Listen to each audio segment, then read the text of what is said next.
Good morning, everyone.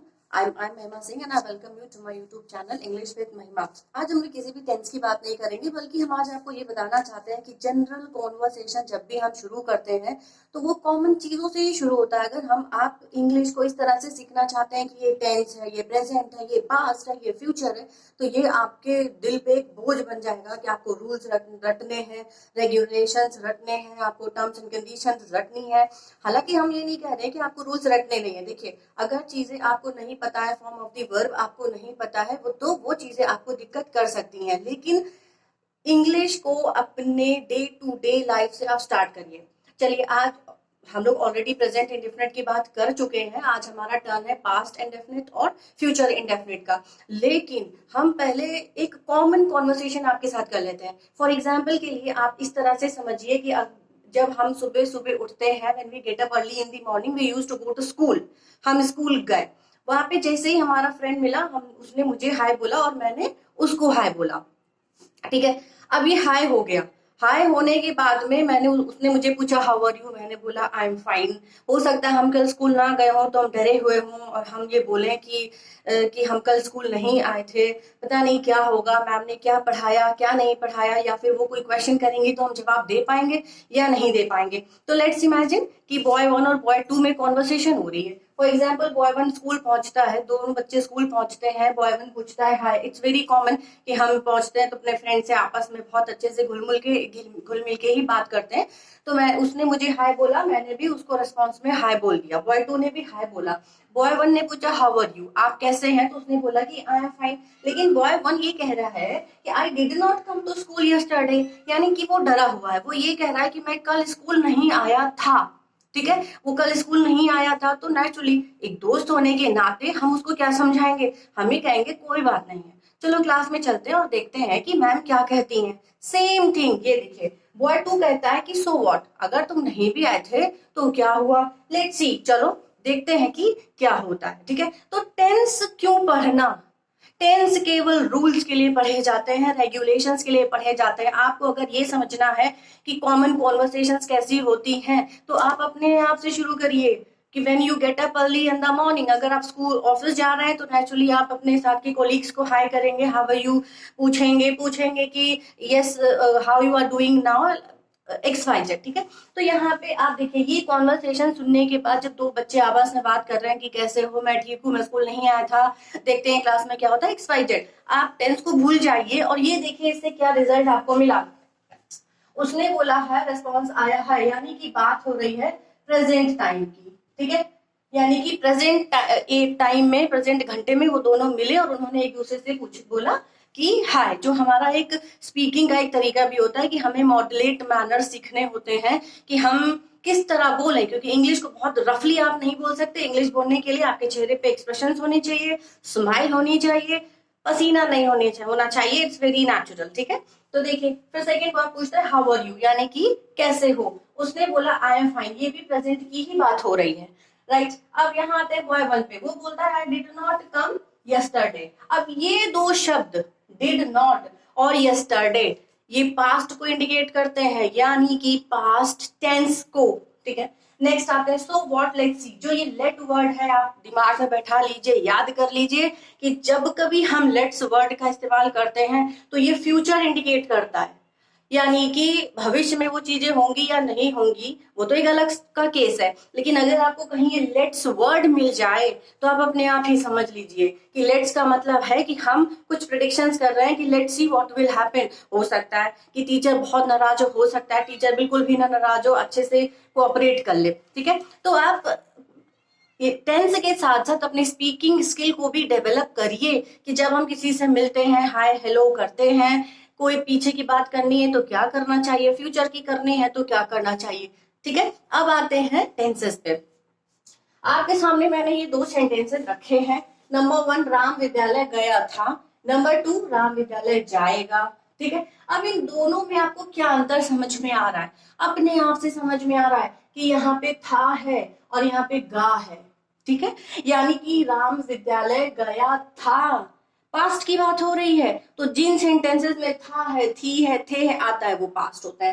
फिर जिन sentences में गा है, गी है, गे है आते हैं वो फ्यूचर इंडेफिनिट होते हैं। फिर देख लेते हैं, मैंने एक पत्र लिखा था आ गया यानी पास्ट आ गया। मैं एक पत्र लिखूंगी, गा आ गया यानी कि फ्यूचर आ गया। प्रेजेंट इंडेफिनिट का टेंस जब हम कर रहे थे तो हमने आपसे ये कहा था कि कोई भी सेंटेंस आपके सामने ट्रांसलेशन के लिए रखा जाता है तो नंबर वन आपको क्या समझना है, क्या पहचानना है। नंबर वन पे आपको पहचानना है type of tense, number two पे आपको पहचानना है type of sentence, number three पे आपको पहचानना है टाइप ऑफ सब्जेक्ट, यानी कि सब्जेक्ट हमारा सिंगुलर है या फिर प्लूरल है, सेंटेंस हमारा अफर्मेटिव, नेगेटिव या इंट्रोगेटिव है, और टेंस हमारा प्रेजेंट है, पास्ट है या फ्यूचर है। क्योंकि इन तीनों को बेस बनाकर ही तो हम भाई, जब हमें पता होगा कि दिया गया वाक्य आपको पास्ट की बात बता रहे हैं तो आप पास्ट की हेल्पिंग वर्ब लगा देंगे। अगर आपको लगता है दिया गया वाक्य फ्यूचर की बात कर रहा है तो आप फ्यूचर की हेल्पिंग वर्ब लगा देंगे। तो लेट्स स्टार्ट। आप देखिए, राम विद्यालय गया था यानी राम वेंट टू स्कूल। अब ये वेंट वर्ब की सेकेंड फॉर्म है यानी ये पास्ट है। राम विद्यालय जाएगा, Ram will go to school. ये विल एक हेल्पिंग वर्ब है जो आपको बता रही है कि ये फ्यूचर का है। मैंने एक पत्र लिखा था, I wrote a letter. Wrote यानी second form of the verb, ये पास्ट हो गया। मैं एक पत्र लिखूंगी, आई शैल राइट अ लेटर, यानी कि ये जो शैल वर्ड है ये आपको अपने आप में बता रहा है कि ये हमारा फ्यूचर इंडेफिनिट है। ठीक है, अब थोड़ी सी रूल्स की बात कर लेते हैं। ठीक है, रूल्स पे आते हैं। नंबर वन पे हमारा आ गया पास्ट। ठीक है, हम बात करेंगे पास्ट इंडेफिनिट की। तो अगर हम बात करें पास्ट इंडेफिनिट की तो सबसे पहले हमने आपको कहा था कि आते हैं अफर्मेटिव सेंटेंसेस। ठीक है, अब देखिए अफर्मेटिव सेंटेंस में हमने आपसे क्या कहा कि आपको ये समझना है कि हमारा सब्जेक्ट सिंगुलर है या प्लूरल। तो आपको बहुत अच्छी सी बात ये है कि सिंगुलर और प्लूरल दोनों के लिए एक ही रूल है। ठीक है, दोनों के लिए एक ही रूल है। रूल नंबर क्या है कि आपको वर्ब की सेकेंड फॉर्म यूज करनी है दोनों के साथ।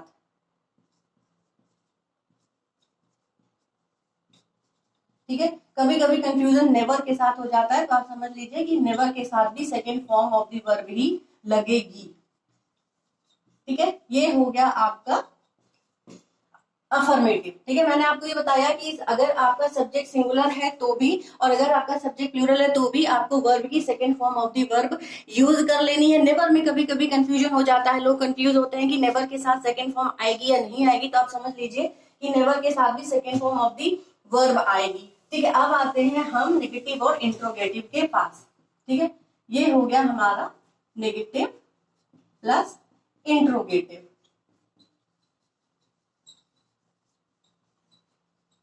ठीक है, नेगेटिव इंट्रोगेटिव में भी आपको यही देखना है कि सिंगुलर और प्लूरल दोनों के साथ हमारे पास एक ही हेल्पिंग वर्ब होती है, वो होती है डिड। ठीक है, प्लस वर्ब की फर्स्ट फॉर्म। ठीक है, वर्ब की फर्स्ट फॉर्म। आप आराम से समझ लीजिए कि अगर आपका सब्जेक्ट सिंगुलर है अफर्मेटिव नेगेटिव इंट्रोगेटिव सेंटेंसेस में तो भी सिंगुलर है या फिर प्लूरल है, इन दोनों ही कंडीशंस में आपको second form of the verb को ही इस्तेमाल करना है। ठीक है, उसके अलावा जैसे मैंने आपको एक सेंटेंस दिया था कि राम, चलिए ले लेते हैं, राम फुटबॉल, सॉरी राम विद्यालय गया था। ठीक है, अब ये अफर्मेटिव है, हम इसको ट्रांसलेट कर लेंगे, राम वेंट टू स्कूल। ठीक है, ये आपका अफर्मेटिव हो गया। नेगेटिव में आते हैं, Ram did not go to school. Did Ram go to school. ठीक है, ये आपके सारे सेंटेंसेस यहाँ पे हो गए। ये आपका अफर्मेटिव हो गया, ये आपका नेगेटिव हो गया और ये आपका इंट्रोगेटिव हो गया। यानी कि ये सारे रूल्स आपको इसी तरह से फिंगर टिप पे याद कर लेने हैं कि अगर हम बात पास्ट इंडेफिनिट की करते हैं तो पास्ट इंडेफिनिट में हमारे पास एक ही हेल्पिंग वर्ब होती है, वो होती है डिड। और वो भी कब यूज की जाती है, वो यूज की जाती है केवल नेगेटिव सेंटेंसेस है। अफर्मेटिव में हमको कोई भी हेल्पिंग वर्ब यूज नहीं करनी होती है। ठीक है, अब आते हैं फ्यूचर पे। देखिए बहुत आसान है फ्यूचर, इतना फ्यूचर में बहुत टेंशन लेने की जरूरत नहीं है। फ्यूचर इंडेफिनिट की हम बात कर रहे हैं, तो इसमें आपके पास अफर्मेटिव, निगेटिव, ठीक है,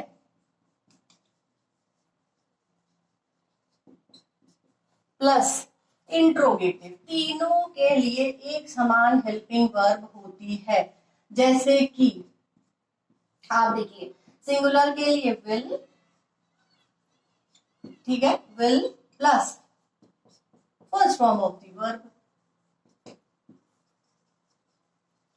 ठीक है। अगर बात करें हम प्लूरल की, तो प्लूरल में क्या है, शैल plus first form of the verb, ठीक है।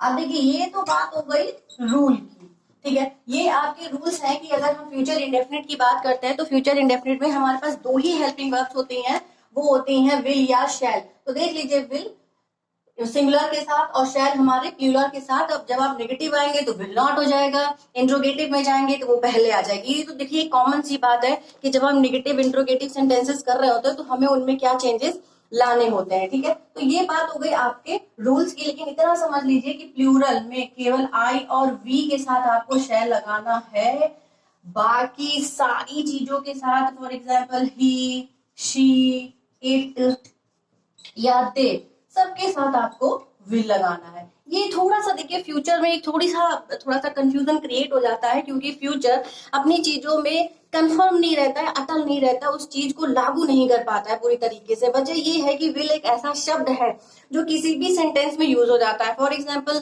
अगर मैं बोलूँ कि आई शैल राइट अ लेटर, तो भी सेंटेंस सही है। अगर हम आपसे ये कह देते हैं कि I will write a letter, तो भी सेंटेंस सही है।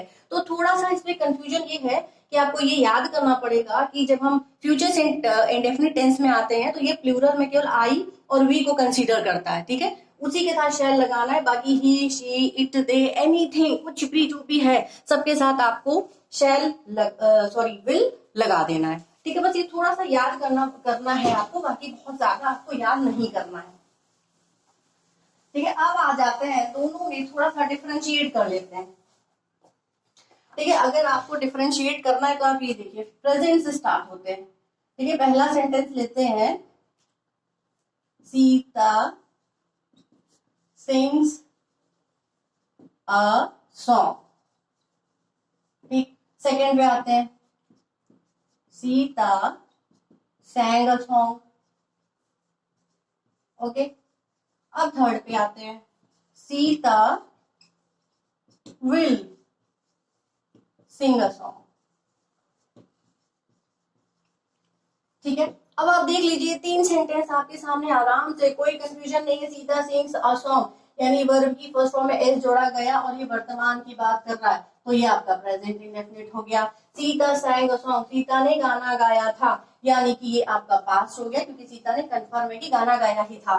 Sita will sing a song, ये विल लग गया, यानी कि फ्यूचर की बात हो रही है, और ये अब आपका हो गया फ्यूचर इंडेफिनिट, ठीक है। कहीं से भी कोई भी कंफ्यूजन नहीं है, आराम से समझ लीजिए कि जब आप कोई भी टेंस पढ़ रहे होते हैं तो आपको टाइम एंड वर्क देखना है। कोई सेंटेंस ट्रांसलेट कर रहे होते हैं आप, तो आपको ये देखना है कि वो अफर्मेटिव, नेगेटिव, इंट्रोगेटिव है। फिर आपको सब्जेक्ट चेक कर लेना है, सिंगुलर की प्लूरल है। फिर आपको टाइप ऑफ टेंस चेक कर लेना है, प्रेजेंट, पास्ट या फ्यूचर है। उनके अकॉर्डिंग ही हेल्पिंग वर्ब्स आपको यूज करनी है, ठीक है। तो आप आराम से फिंगर टिप पे याद कर लीजिए present, past and future. Present, past and future में अब आप देखिए बहुत ज्यादा कंफ्यूजन की कोई भी जरूरत नहीं है, बात हम इंडेफिनिट की ही कर रहे हैं। तो आप देखिए प्रेजेंट, पास्ट एंड ये हो गया आपका फ्यूचर, ठीक है। बहुत कंफ्यूजन अगर आप क्रिएट करते हैं तो भी आपको ही प्रॉब्लम आने वाली है, इसलिए आराम से इन चीजों को समझ लीजिए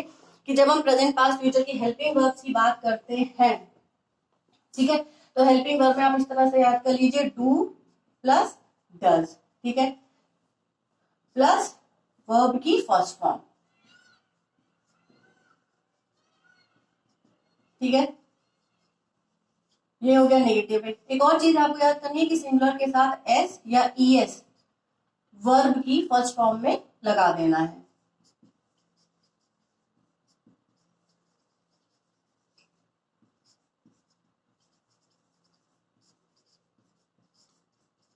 ठीक है, अब आते हैं पास्ट में। पास्ट में बहुत आसान है, आपको क्या करना है, use second form of the verb affirmative में,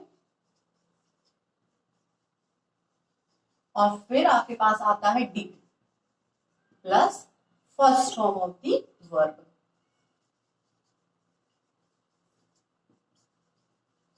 नेक्स्ट हमारा फ्यूचर है विल सिंगुलर के साथ, शैल प्लूरल के साथ। ठीक है, बहुत आसान है वैसे, और हमेशा आपको क्या करना है, first form of the verb. बस ये थोड़े से आपको रूल हैं जो आपको समझने पड़ेंगे। ठीक है, अब आप ये देखिए कि अगर आपसे कोई पूछता है, बहुत आसान है, बहुत आराम से आप इन चीजों को कर सकते हैं कि हम जब प्रेजेंट में आते हैं हमारे पास डू और डज हेल्पिंग वर्ब होती है, प्लस उसमें हम first form of the verb use कर लेते हैं। जब हम पास्ट में आते हैं तो हमारे पास डिड हेल्पिंग वर्ब होती है, plus first form of the verb हम यूज कर लेते हैं। फ्यूचर में जब हम आते हैं तो विल और शैल हमारे पास होता है, विल लगता है सिंगुलर के साथ और शैल लगता है प्लूरल के साथ।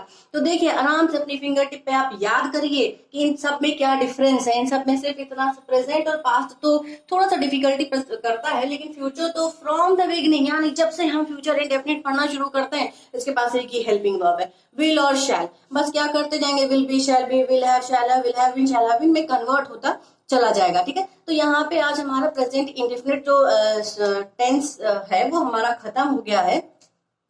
अब हम आगे इनके यूजेस आपको बताएंगे, लेकिन बेटर है कि आप अपने फिंगर टिप पे इन चीजों को लर्न कर लीजिए कि किसी भी टेंस की हेल्पिंग वर्ब क्या है। और एक चीज हमेशा ध्यान रखिए कि जो आपका कॉमन कॉन्वर्सेशन है, for example I am Mahima Singh, I am teaching you, I used to go to school also, I am having 2 children also, like ये एक कॉमन फैक्टर्स है। My husband is also a teacher and I like to watch movies, I want to go for a walk whenever the weather is good, I feel good। ये कुछ common sentences हैं। जब भी आप चीजों को पढ़ें उनको अपनी लाइफ से अटैच करें।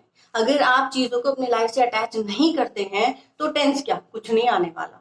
तो बेटर स्पीकिंग को बेटर करने से पहले आप अपना बेस मजबूत करिए कि आपको ये सारी चीजें रट लेनी है और समझ लेनी है। ठीक है, आराम से पढ़िए, समझिए। कल फिर मिलते हैं, तब तक के लिए बाय। लाइक एंड सब्सक्राइब जरूर करिए, कमेंट्स भी लिखिए तो हमें पता रहे कि हमको क्या सुधार करना है।